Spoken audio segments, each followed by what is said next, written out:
Frank Szabo. I live in Goffstown with my wife and daughter.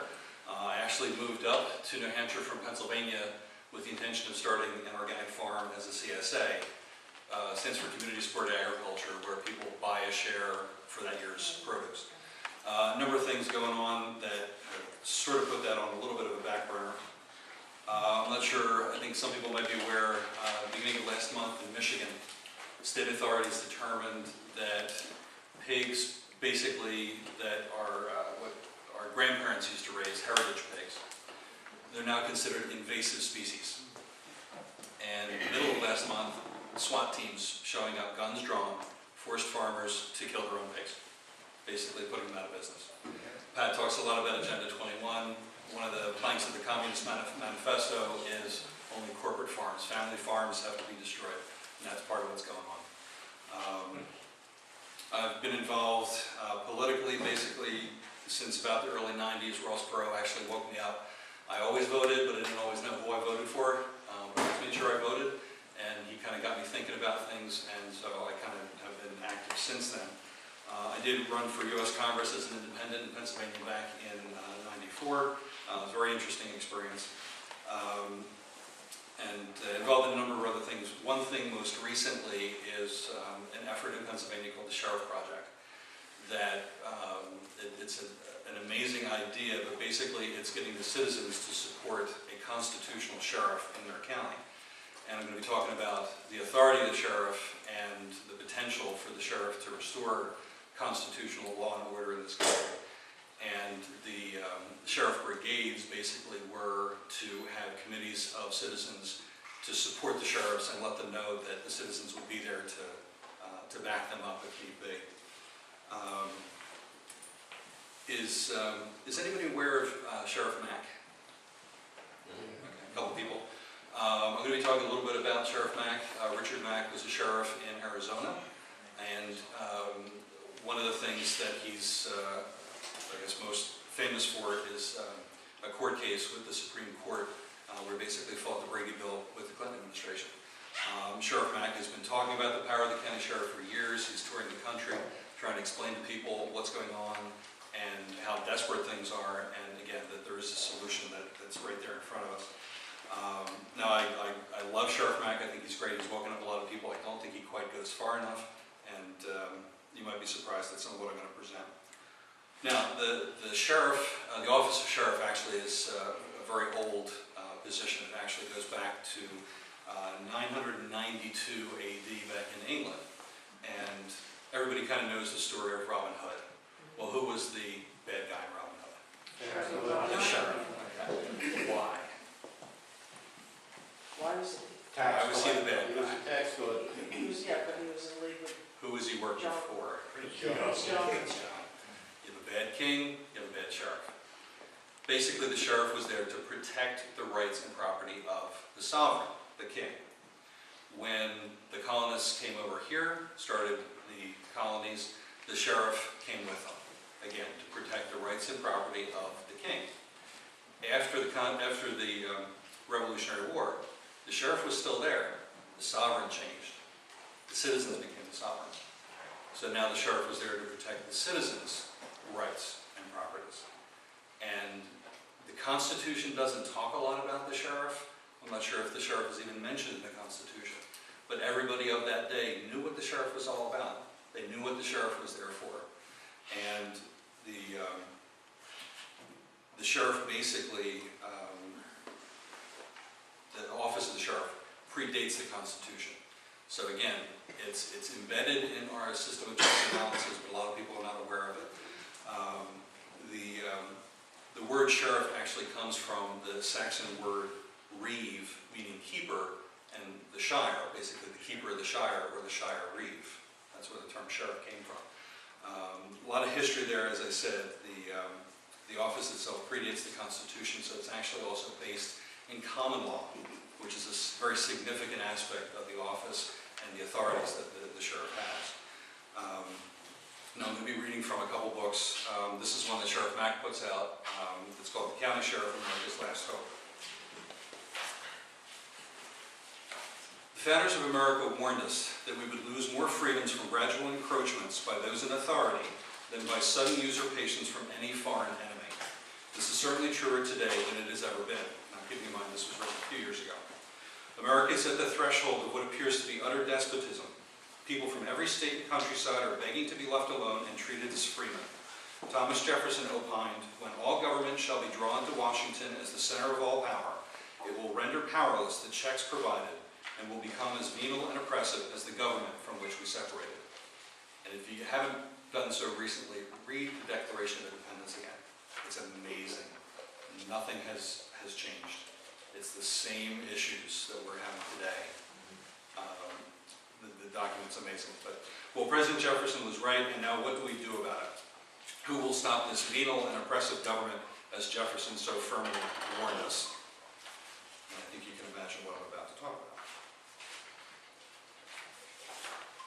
Excuse me. When the United States of America was founded, the framers of our new government devised the Constitution specifically to limit government in order to prevent a recurrence of the abuses from King George III. Exhaustive and strenuous efforts went into the development of a system that would guarantee that those serving in government would not violate the rights of the citizens, particularly and especially by those serving at the federal level. This was the first time in history that the norms of governance would be changed. Rulers always governed people. Now in America, the rulers were to be governed by the people.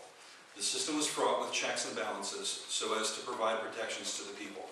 The absolute and most vital of all assets to be protected was liberty. The entire process of establishing this country was to guarantee freedom, peace, and prosperity. The checks and balances were specifically applied to limit government, to keep it off the backs of the people, and to guarantee individual rights. In 1941, Walter H. Anderson, a prominent attorney of the Idaho, California, and Tennessee State Bar and Supreme Court of the United States Bar, wrote a treatise on the law of sheriffs, which has become the foremost legal authority on the subject of sheriffs. And this is a copy of it. Obviously, it's pretty thick. Luckily, I got it on CD too. On the preface to the first edition of Anderson on Sheriffs, there is no office so important in the administration of justice as that of a sheriff. In every action filed in the courts of record, a sheriff is called upon to perform some service in most of the jurisdictions. The office next in importance is that of constable, and I won't talk a lot about that, but the treatise also covers constables, and they also have a lot of authority as well. But again, I'm mainly just talking about sheriffs tonight. I want to read a couple parts from Anderson just to demonstrate how powerful this document is. Nope, wrong one. Under the powers and duties of the sheriff. It is not only the power but the duty of sheriffs in their various jurisdictions to preserve the peace, enforce the laws, and arrest and commit to jail felons and other infractors of statutory or common law, and to execute all process to him directed and to tend upon the trial courts of record, and to preserve peace and quiet, to execute and carry out the mandates, orders, and directions of the courts. The sheriff may and is bound ex officio to pursue and take all traitors, murderers, felons, and other misdoers and commit them to gaol or jail for safe custody. He is also to defend his country against any of its enemies when they come into the land. And for this purpose, as well as for the keeping the peace or pursuing felons, he may command all of the people of his county to attend him, which is called the posse comitatus, or power of the county. Differently stated, the powers and duties of the sheriff are analogous to those imposed by law upon peace officers of modern municipalities, exercised by the sheriff in a larger territory, that the lives of the citizens, their persons, property, health, and morals shall be protected and made safe. In the exercise of executive and administrative functions, in conserving the public peace, in vindicating the law, and in preserving the rights of the government doesn't have rights, but that's another story. The sheriff represents the sovereignty of the state, and he has no superior in his county. This is an amazing sentence alone. I'm going to read it again. In the exercise of executive and administrative functions, in conserving the public peace, in vindicating the law, and in preserving the rights of the government, the sheriff represents the sovereignty of the state, and he has no superior in the county. Basically, the sheriff is the CEO of the county. When a situation arises calling, therefore, It becomes the sheriff's right, and it is his duty to determine what the public safety and tranquility demand and to act accordingly. He must, of course, act according to law. That last sentence is actually a big part of it, because if something is going on that is not lawful, the sheriff has the authority to do something about it. And there's a big difference between legal and lawful. And if you know anything about common law, that's where it's based. Also from Anderson on Sheriffs, rights of the sheriff as a constitutional officer. Where the sheriff is named in the Constitution, his duties are the same as they were at the time the Constitution was adopted. Where the office of sheriff is named as a constitutional officer, the people intended that those officers should exercise the powers and perform the duties then recognized as appertaining to the respective offices which they were to hold. While the legislature may impose additional duties upon the sheriff where he is recognized as a constitutional officer, it cannot restrict or reduce his powers as allowed by the Constitution, or as they were recognized when the Constitution was adopted. The son of our illustrious Vice President is the Attorney General in Delaware, and he has made a determination that the Delaware sheriffs no longer have arrest authority.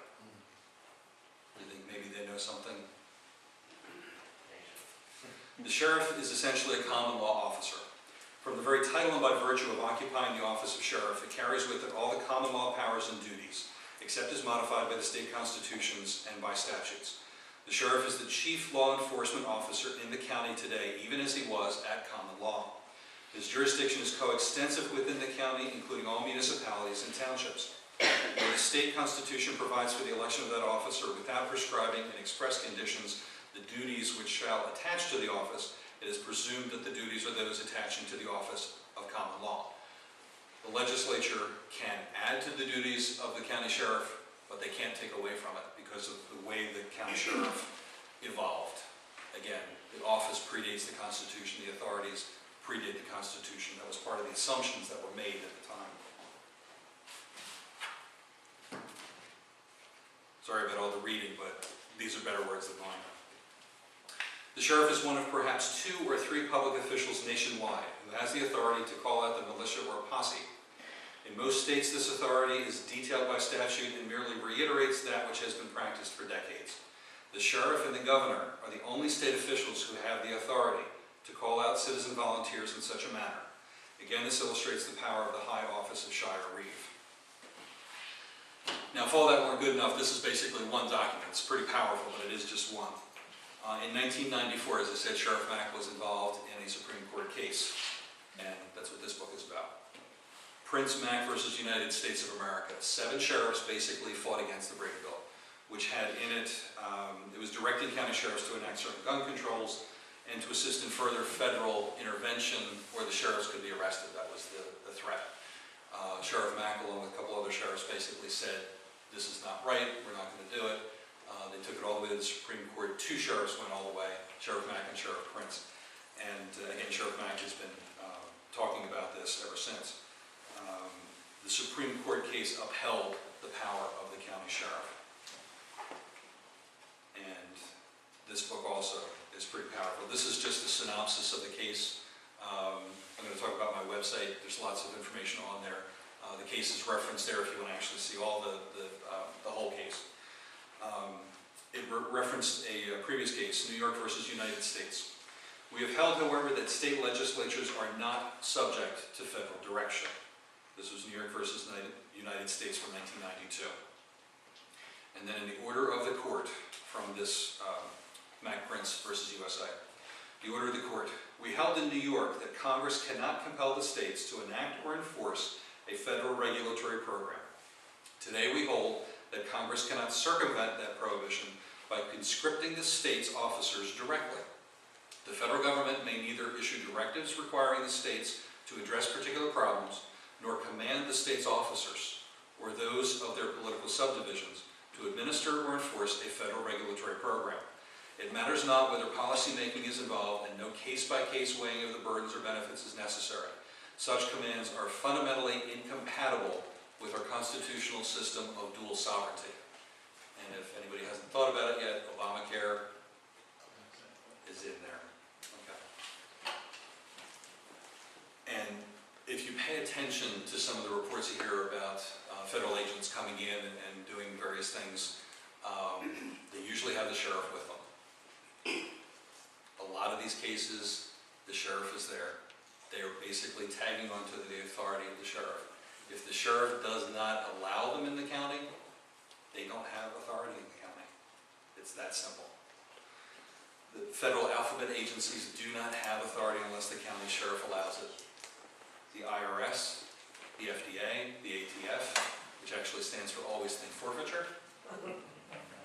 And as strange as that may sound, as funny as it may sound, there was a story a few years ago where the ATF actually commissioned some gifts for their agents, some knives, and they were engraved with Always Think Forfeiture.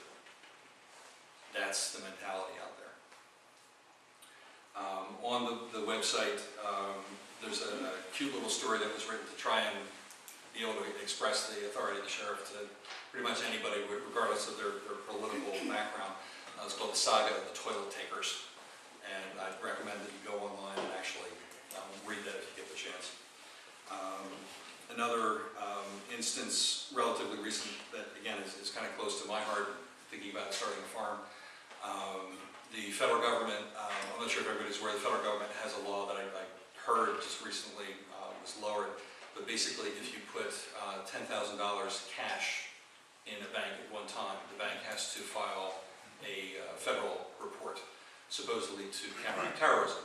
Somebody informed me the other day that actually it's lowered down to $5,000, regardless. There's a number of farmers markets that have been basically attacked by the federal government. One in particular had $70,000 taken out of their bank account simply because they're dealing in a lot of cash. They did absolutely nothing wrong. There was no criminal activity. There was absolutely nothing that the feds could pin on them, yet they still sued to keep $63,000 just for the sake of keeping the money. That's the kind of stuff that's going on.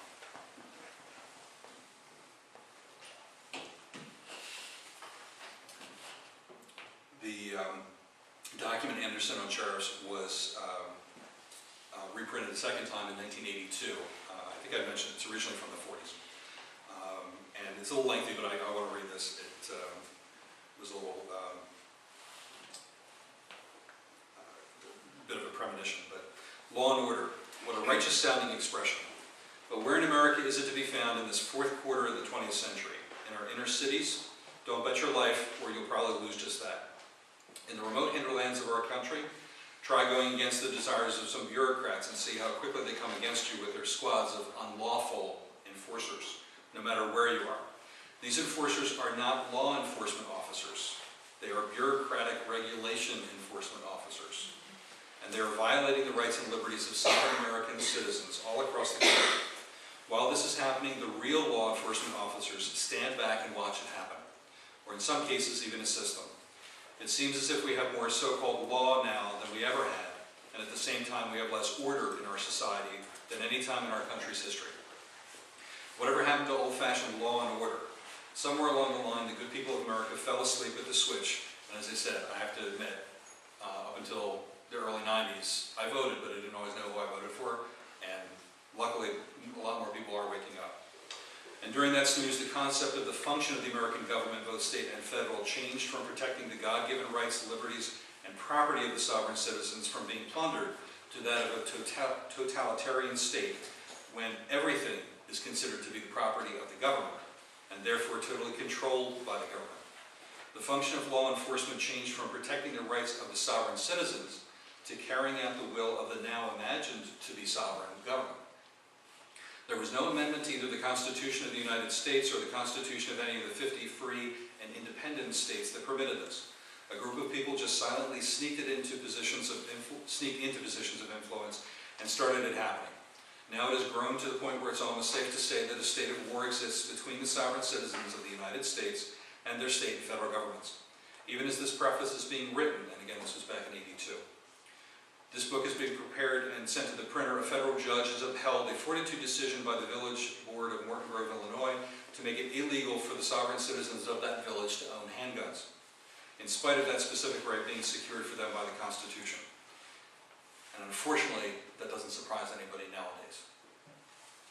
What can be done about it? Do we have to have a revolution to get things back on the right track again? The answer is no. We do not need a revolution, but what we do need is a restoration movement. You see, the other side is already carrying out a revolution. They are revolting against our Constitution and our Republican form of government. And they want to install in its place a totalitarian dictatorship. We simply want to keep the form of government that was established by the Founding Fathers not quite 200 years ago, and which worked exceedingly well for the first 150 years. How can we do this? The answer is relatively simple. Make the government obey the law. Sounds pretty simple. We do not have to devise a new method for accomplishing this. There is already an existing method, and it's just waiting for us to pick it up and put it into action. That method is to utilize the only legitimate law enforcement officer and his support force in America. That is the sheriff and the posse comitatus. The sheriff is the executive officer of the county. He is to make sure that those who violate the rights of others are to be arrested, given a fair trial, and if guilty, he is to see that their punishment is carried out. To assist him in this function, he may call upon the posse comitatus or the power of the county. The American system of limited government was established to secure the people's freedom and to allow them to be left alone. Government was a negative force and always has been. It was supposed to appear when something wrong was done so that the wrong could hopefully be righted, and then government would fade back to its very limited function. American government was never supposed to be an omnipresent influence in every aspect of our lives, such as subsidizing of welfare, food production, education, employment, food prices, gasoline prices, and in other areas such as controlling television programming, union activity, hours of employment. The list is much longer now than it was even back then. Until now, the government is into everything. The time has come, in fact it is here, that knowledgeable and concerned Americans must use the offices that are properly made available to the sovereign citizens to restore our constitutional republic, and that's why I'm here tonight. I hope to do that. Thank you for your attention.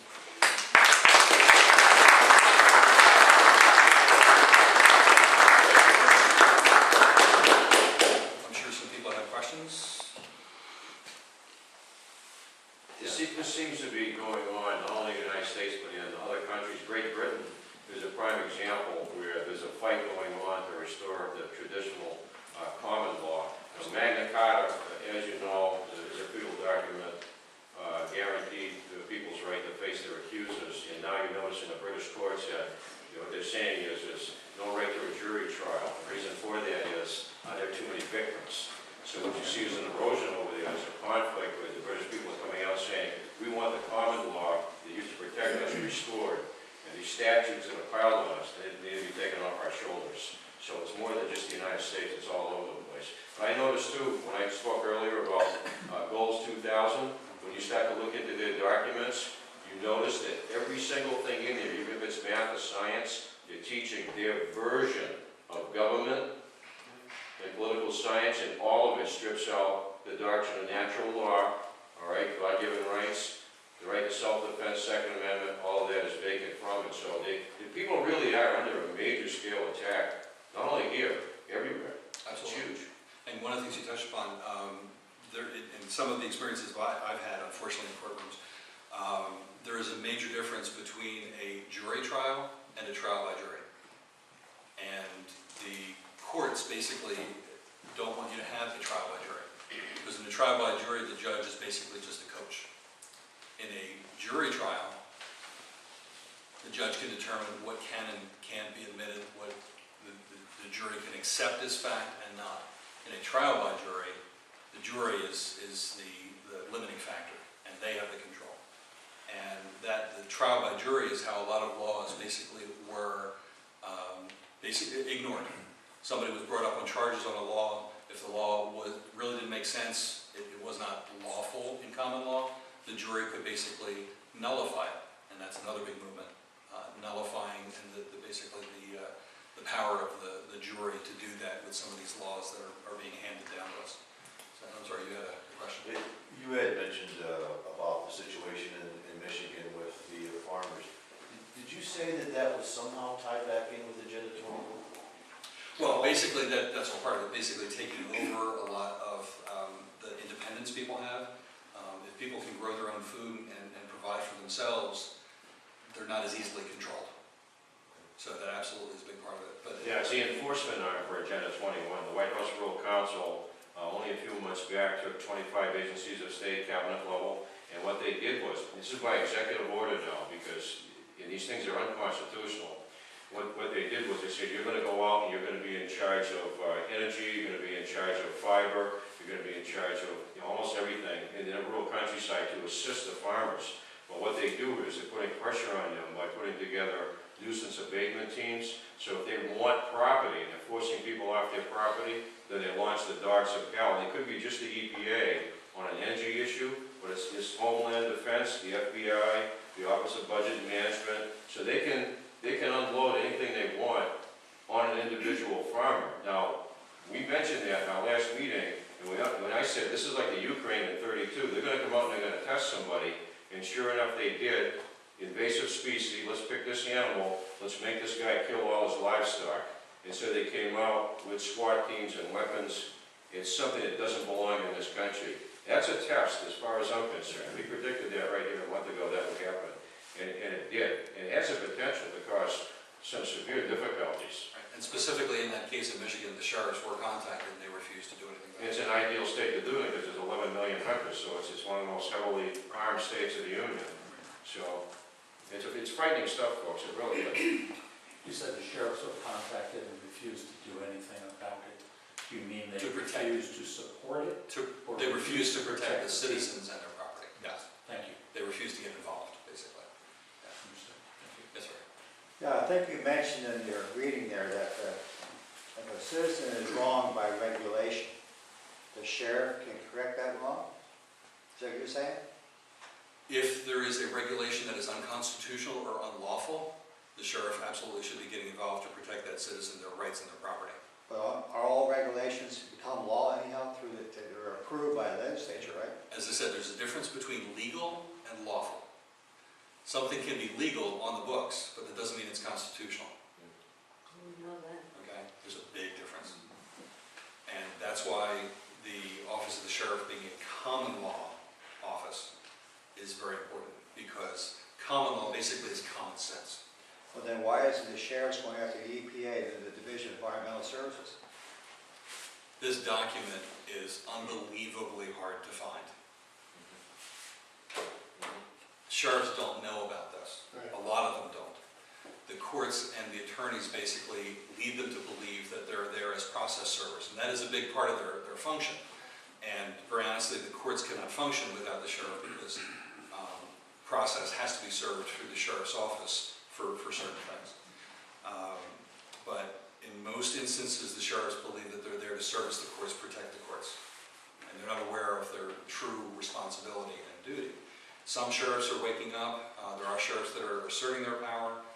There are sheriffs in a number of states that have basically told the federal government, you don't come into my county unless you come see me first. That's the authority of the sheriff. Yes? That document that you were reading from 1941, is that what's written in the Constitution? It is not. No, this was a treatise specifically written by Mr. Anderson about what's the title? A treatise on the law of sheriffs, coroners, and constables. And one interesting thing as a side note, unfortunately in New Hampshire we don't have county coroners anymore, but the common law practice was that if there's a bad sheriff, the coroner can arrest him and bring him up on charges. And who is Mr. Anderson? He was an attorney, again, he wrote this in '41. He was an attorney of the Idaho, California, and Tennessee state bars. He also practiced law and was admitted to the Supreme Court bar. So he practiced before the Supreme Court as well. So he knew his stuff. But this document, as I said, was from the '40s, and it's an amazing document, but the Supreme Court case solidifies it and makes it more recent. Has anything been written on what the Constitution says about the sheriffs? No, as I said, the Constitution was written with the assumption of the authority of the sheriffs. It's not mentioned specifically. I'm not sure if there's any even remote references, but I don't believe the word sheriff was brought up in the Constitution. It wasn't about the county level. It was about the federal level, and even at the state governments, again. A lot of people are not aware that our form of government basically comes from the bottom up. The power really is at the level of the people. The states were formed from the power of the people, and then the federal government was formed from the states' powers. But it all basically reverts back to the people. Yes? Do you have any law enforcement experience? I do not. I've actually not been indoctrinated into the status quo. I've unfortunately had a lot of experience in courtrooms. I have fought City Hall in one. But if an elected official tells me to jump, I don't ask how high, I ask why. Do you know how many deputies are Hillsborough Township? I believe there's about 30. And I'm not a constitutional scholar by any stretch of the imagination either, but I do know a good number of people that are. So I have resources that will help me with that as well. Any other questions?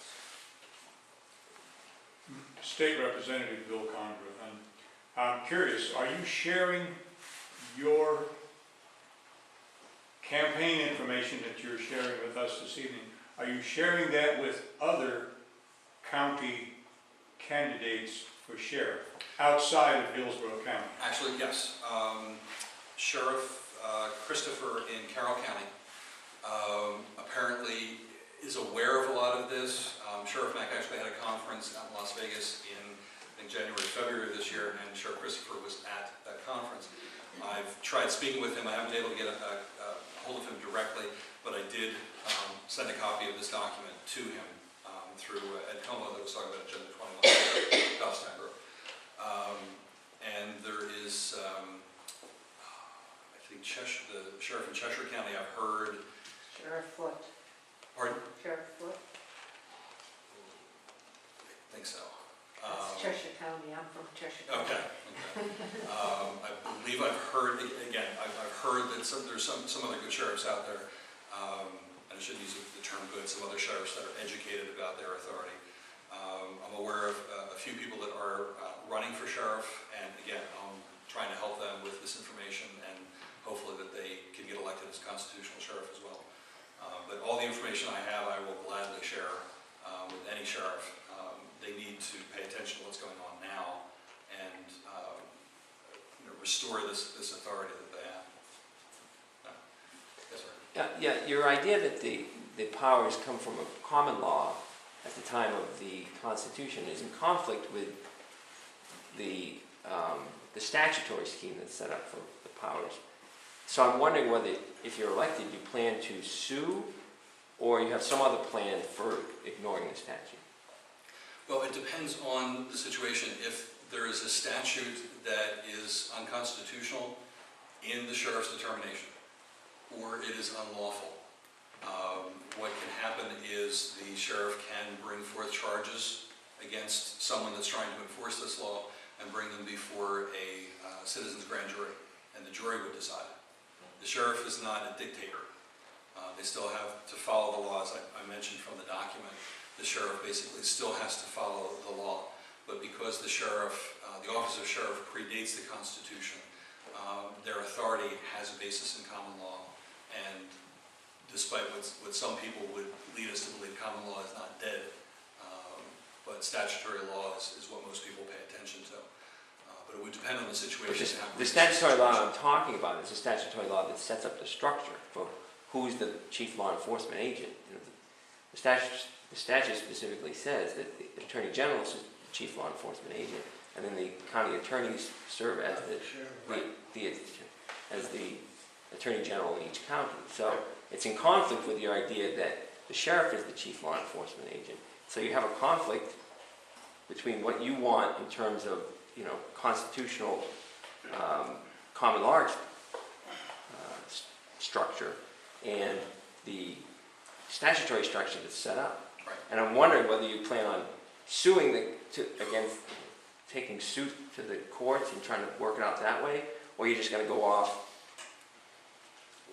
within a different structure while everybody else is working under the statutory structure. I'm just wondering how you conceptually think you're going to change what's going on, because what you're saying is a change, and I'm just curious about how you think you're going to institute that change. One of the things you mentioned, basically, the Attorney General is a state position, and the sheriff is a county position. And the law, as I understand it, basically common law as well as the statutory law, and the Supreme Court case, the sheriff basically is the highest authority at the county level. But the specific statute that says the county attorney serves as the attorney general in the county. So that makes the county attorney the chief law enforcement agent in the county. Well, one thing... By that structure, I mean, if you have... Sorry? By that structure, and I understand that you're advocating a different structure. I wonder how you're going to get through the old structure, or the status quo structure with yours. Right, and that structure is not working right now, and the sheriff basically is there to protect the citizens and their property and their rights. And if the attorney general is not doing it, the sheriff has to... Hypothetical situation, national defense authorization, all right?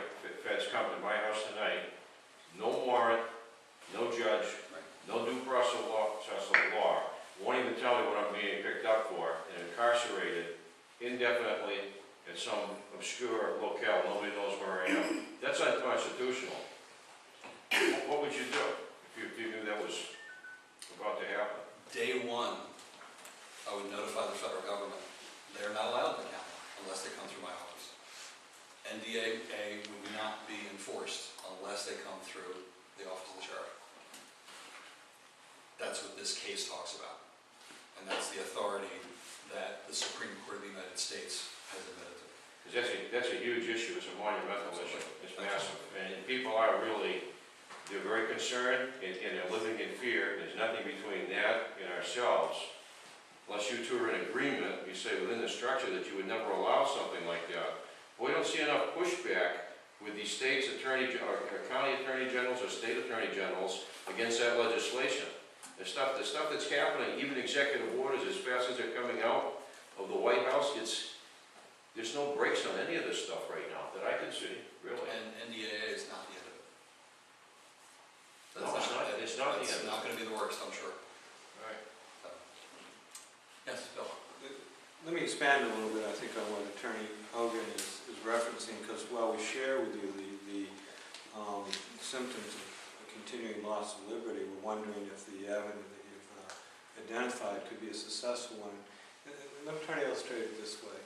When it comes to political subdivisions in states, there's generally two theories among states. Some states are home rule states, which means those subdivisions are referenced in the Constitution, and others are not home rule states, which means whatever subdivisions exist, whether it's school districts or towns or counties, exist because the legislature has put them into existence. It's understood. There's a lot of case law in New Hampshire saying it's not a home rule state. If a subdivision exists, if a county exists, it's because the legislature has empowered that county and then passed on to the county attorney certain roles and certain obligations as well.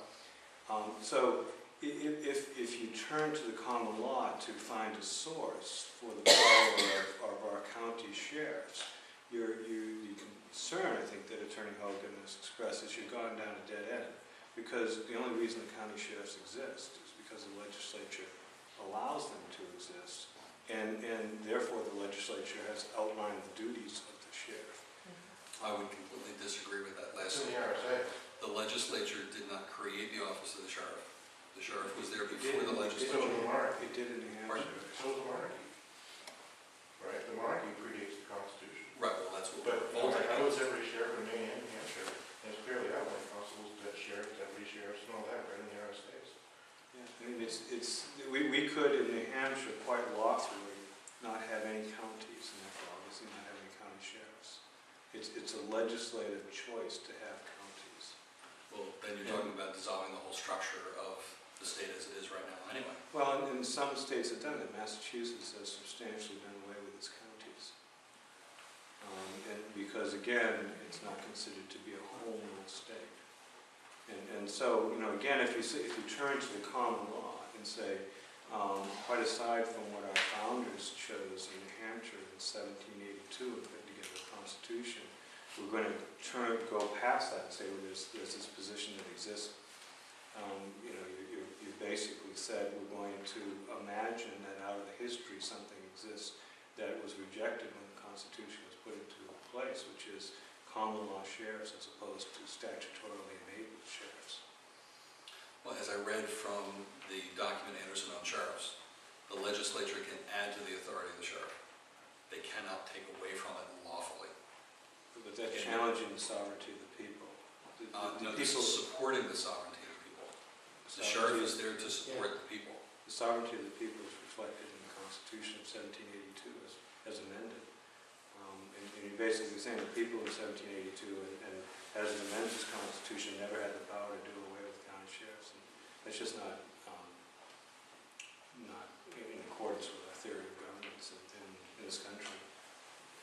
But you could argue the other way around too. You could say natural law doctrine. I don't get my rights to bear arms and defend my life from the Constitution. It exists from time immemorial. And then that Constitution simply delineates the fact that the government is organized around the recognized natural law principle that that's an automatic and primary right to defend your life. So I can see where you're coming from. I can see where you're coming from. The thing that I think about is the immediacy of the program. If you're out in Michigan and these guys are coming down with M16s and armored cars, what happens right there physically? Isn't the sheriff equipped to, as an armed individual, armed officer of the law, to prohibit? Put a stop to it immediately. To be more effective? Absolutely. No legal papers required. I think a lot of people are afraid right now they have no protection from government around the mark right now. And that is the biggest problem. What you're saying is that you would have the ability to actually physically protect people, and people feel like they're under the gun right now in the country. We're watching it. Right. You're watching it. Look at this thing in Chicago with NATO. We're gonna clean out the whole city. You know, for a NATO, we take a NATO meeting someplace else. Well, that city does need a good cleaning up.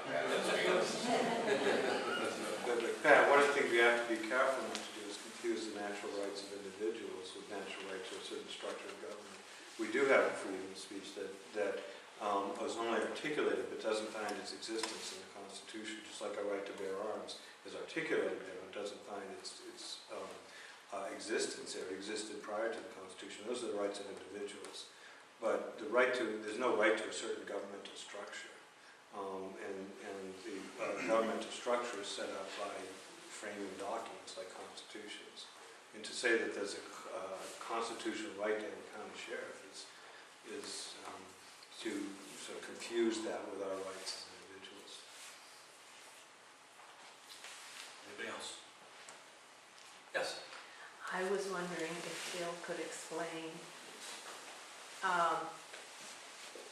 I understand the home rule and all of that. My question is, under our present laws and system, would the sheriff have the right to defend the citizens against, say, the federal coming in to do the things they've been doing elsewhere? I think every elected official, every government, every state employee has a duty to protect our individual rights. And so whether that person's a county sheriff or a speaker or a county attorney, it's our obligation to protect the natural rights of individuals. But I don't see anything specially vested in county attorneys that gives them that. Their duties are outlined in the RSAs, just like the duties of the speaker are outlined in part of the RSAs, part of the Constitution. But we can't go beyond it. We don't have sort of free-ranging rights because. So we wouldn't be able to protect our citizens through in that way?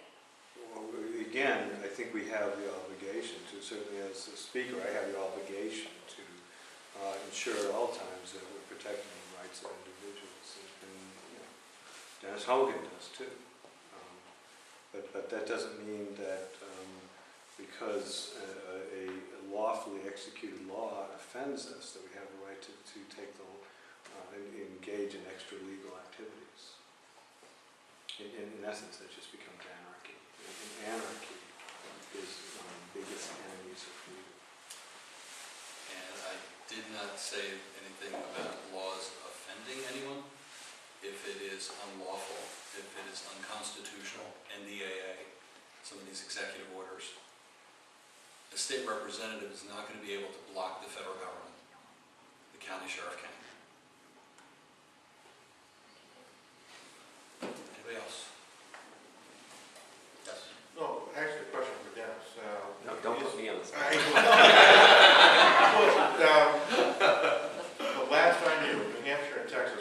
two states of the Union that have not afforded the federal government the powers of local law enforcement. So in other words, I worked as Secret Service detail with the Alcor detail years ago.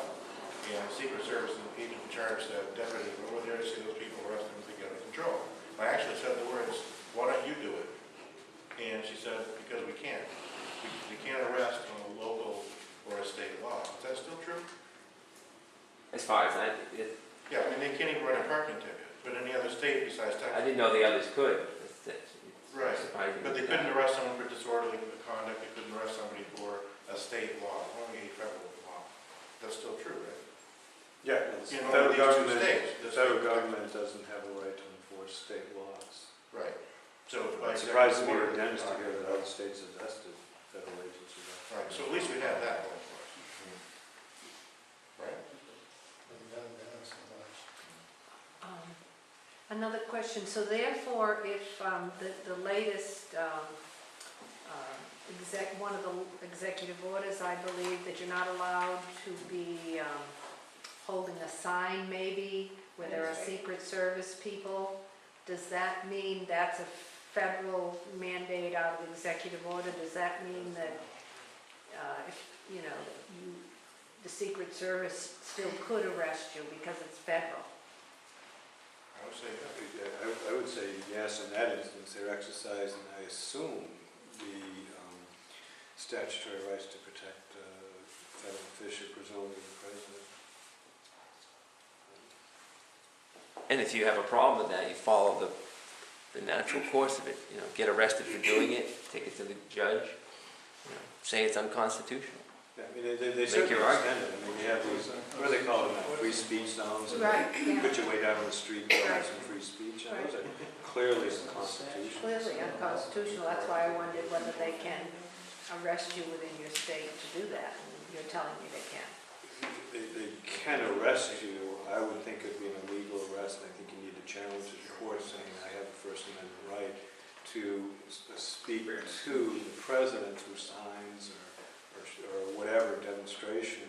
And as long as I'm not challenging the safety, I ought to be able to do it close to him so he can see my sign and so he can hear my speech. But we do have a system that should respond to those constitutional changes. And would that be a federal court or a state? Well, yeah, the court? state court can't order federal. Right, agencies. so it'd be a federal court. Big dollar case. And 5 years later, still waiting for the case probably. Yeah. So I'm here to say that I believe the county sheriff has the authority to stop an arrest like that in the first place. An executive order should not have the power of law, not at the state level. And there's got to be someone that can stop it and not just have you have to go through a court system just to be able to speak your piece. Free speech is not free anymore. Free speech zones, how is that lawful? How is that constitutional? Well, even the organizations like the EPA that are set up by executive order, and they're simply, you're building their own law on top of law and descending on people.